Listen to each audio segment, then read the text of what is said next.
When I moved into my suburban neighborhood, I thought I would find peace. I was wrong. I didn't just walk into a quiet community. I walked straight into a dictatorship run by Todd, our HOA president. Todd was the kind of leader who loved power but hated accountability. He fined people hundreds of dollars for nonsense, yet his own yard was a mess of unpermitted structures, and his fence towered over city limits. But the worst part? Todd wasn't just petty, he was using the HOA as his personal piggy bank. At first, I tried reasoning with him. My fence was slightly off color because the approved stain wasn't available. Todd fined me $500. I explained, showed receipts, asked for leniency. He smirked and said, "Rules are rules," and walked away. That's when I realized yelling, complaining, or confronting him publicly wouldn't work. To beat Todd, I would have to be methodical, patient, and strategic. So I became the inside man.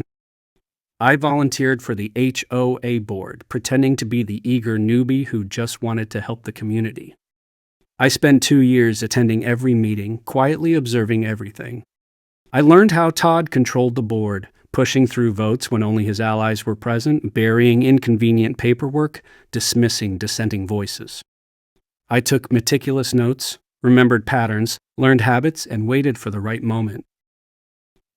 While I played the part of the obedient board member, I noticed something bigger than his bullying. HOA fees were absurdly high, yet the neighborhood looked neglected. Pools were closed half the summer, landscaping was ignored, and yet Todd bragged about keeping the finances under control. Something wasn't adding up. I requested financial records. Weeks went by, nothing. So I started talking to neighbors. Stories came out. Funds used to build Todd's patio, kids swimming during maintenance closures, contractors mysteriously overpaid, and documents conveniently disappearing when homeowners asked questions. I filed a formal complaint, forcing him to provide records, but he stalled at every step. Finally, when the documents arrived, the truth hit me. Invoices were missing, payments mislabeled, and some expenses were absurd. $15,000 for a landscaping company that didn't exist. Thousands spent on vague administrative costs. I cross-checked bank statements, public records, and receipts. Todd had been funneling money into personal accounts, inflating contractor fees, and splitting profits with a shady friend.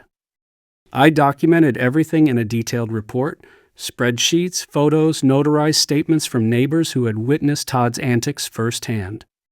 Every piece of evidence was a nail in his coffin. I waited for the annual HOA meeting, usually a dull event attended by a handful of homeowners. I made sure this one would be different. I knocked on doors for weeks, building curiosity, frustration, and anger. I didn't reveal everything, just enough to get people fired up. On the night of the meeting, the room was packed. Todd began as usual, talking about the sacrifices he made for the community and the difficulties of managing an HOA. I stood and calmly asked him about some discrepancies in the budget. He laughed nervously, trying to brush it off. I handed out my report to everyone. The whispers spread quickly. People started reading, eyes widened, anger grew. Todd tried to regain control, but it was too late. A vote was called. By the end of the night, Todd was out. Afterward, we hired an independent auditor to comb through the HOA's finances. Every suspicion was confirmed. Todd had embezzled over $50,000, mismanaged tens of thousands more, and committed multiple counts of fraud. We reported him to the police and filed a civil lawsuit to recover the stolen funds. His shady contractor buddy was banned from doing business in the county. Todd had to sell his house to cover restitution and legal fees, and his reputation was destroyed. We restructured the HOA to prevent another dictator from taking over, implementing term limits, requiring multiple board members to approve financial decisions, and creating an online portal so every homeowner could access budgets and meeting minutes. Now, whenever I walk past Todd's old house, now owned by a lovely family, I smile. The pool is open, landscaping pristine, and HOA fees are lower than ever. Todd moved to a neighboring town, trying the same tricks, only to be laughed out of the room when someone Googled his name.